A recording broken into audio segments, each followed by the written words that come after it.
প্রিয় ভাই, যদি আমাদের চরিত্রগুলোকে আমরা হেফাজতে রাখি, বিশেষ করে যুবক ভাইদেরকে বলবো, যুবতী বোনদেরকে বলবো, এতদিন যা হয়েছে সেটাকে যদি অতীত রেখে জীবনের নতুন পৃষ্ঠা খুলি, আমারে চোখ কোন পরনারীকে দেখবে না, আর আমারে চোখ আল্লাহর ভয়ে পানি ছাড়বে, আমারে চোখ আল্লাহর কালাম পড়বে, মায়ের চেহারা দেখবে, বাবাকে দেখবে, হালাল জিনিস দেখবে, হারাম জিনিসে চোখ দেখবে না।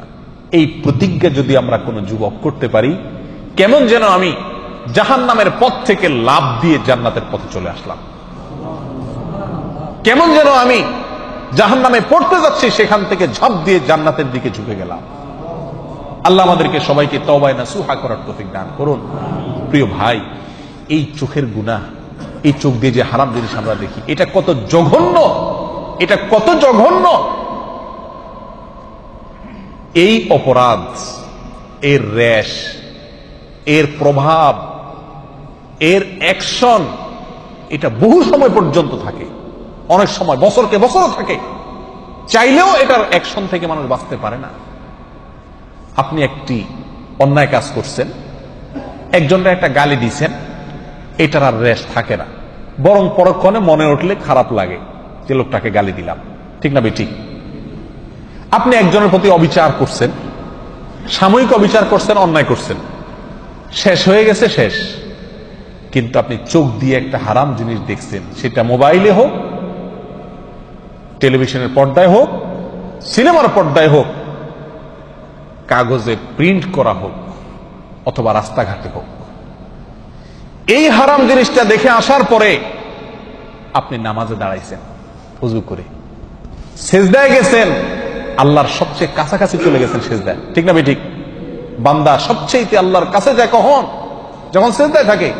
তখন আপনি সেজদায় গেলেন, প্রিয় ভাই আমার, আপনার চোখের সামনে তখন ভাসে উঠে ওই মহিলা যাকে আপনি দেখে আসছিলেন, ঠিক না বেঠিক? এমনও হয় মাসকে মাস চলে গেছে, বছরকে বছর চলে গেছে, কিন্তু সেই গুনাহের স্মৃতি মাথায় ভেসে ওঠে। আপনি আছেন সেজদায়, করতেছেন আল্লাহর ইবাদত, কিন্তু আপনার অন্তর গুনাহ করতেছে, অন্তর জেনা করতেছে। নামাজের মধ্যে আপনি জেনা করতেছেন, রোজা রেখে আপনি জেনা করতেছেন, ঠিক না বেঠিক? এত জঘন্য গুনাহ এই চোখের গুনাহ।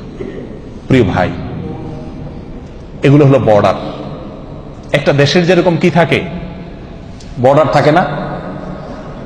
বর্ডার যদি বেদখল হয়ে যায়, তাহলে রাজধানীও কি হয়ে যায়? বেদখল হয়ে যায়, ঠিক না বেঠিক?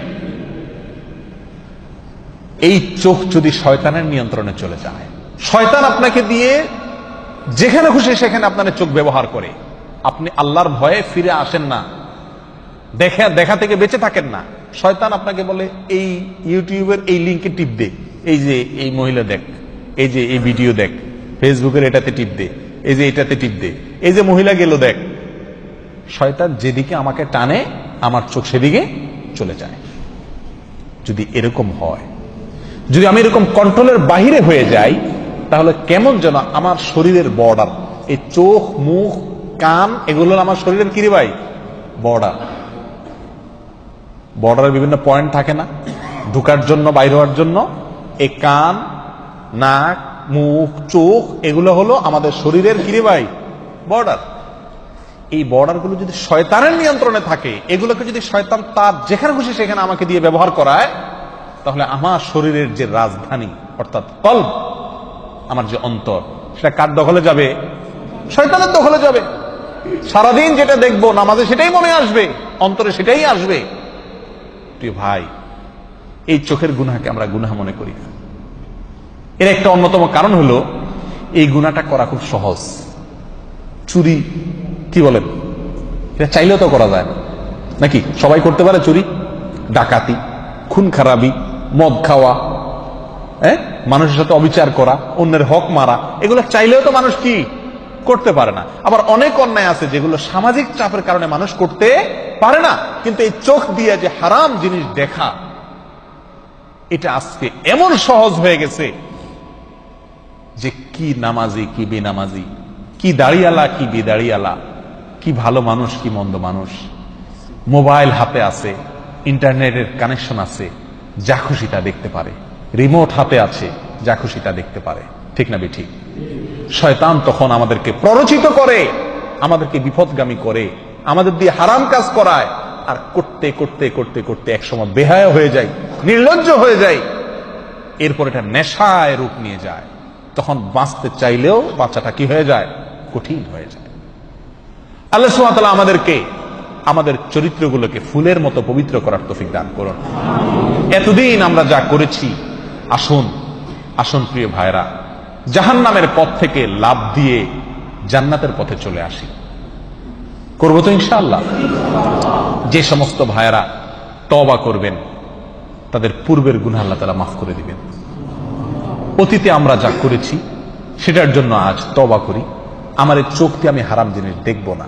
প্রিয় ভাই, দেখার যে জ্বালা, দেখার যে স্বাদ, এই চোখ দিয়ে আমি হারাম জিনিস দেখলাম, হারাম মহিলা দেখলাম, হারাম মেয়েদের দিকে তাকালাম, সেটা মোবাইলে হোক, টেলিভিশনে হোক, কাগজে হোক, বাইরে হোক, সরাসরি হোক, আর যেভাবেই হোক, এই দেখার ফলে একটা নগদ মজা পাই আমরা, তাই না?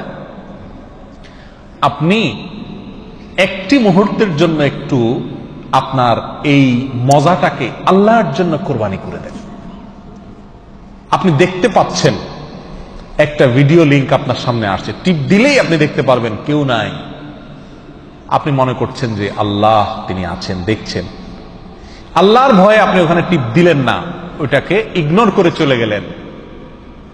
সঙ্গে সঙ্গে আপনি ইনশাআল্লাহ অন্তরের ভেতরে ঈমানি স্বাদ অনুভব করবেন। ঈমানি স্বাদ করে দেখেন, করে দেখেন, আপনার মনের ভিতরে একটা খুশি আসবে যে আমি আল্লাহর ভয়ে এই একটা হারাম কাজ থেকে বাঁচতে পারলাম, আমার ঈমানের পাওয়ার একটু বাড়ছে। কি বলেন? পরীক্ষা করে দেখেন প্রিয় ভাইরা।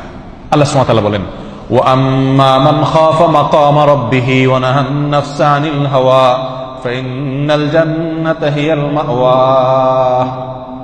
জান্নাত কোন সব লোকদের ঠিকানা ভাই? কাদের বাড়ি?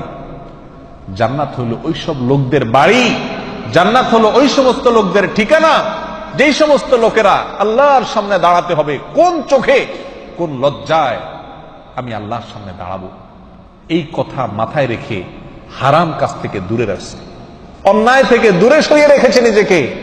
এরা হলো জান্নাতের মালিক, এরাই জান্নাত হলো এদের ঠিকানা, জান্নাত হলো তাদের বাড়ি। করবো তো ইনশাআল্লাহ? নিজের মনের সাথে যুদ্ধ করবো তো ইনশাআল্লাহ?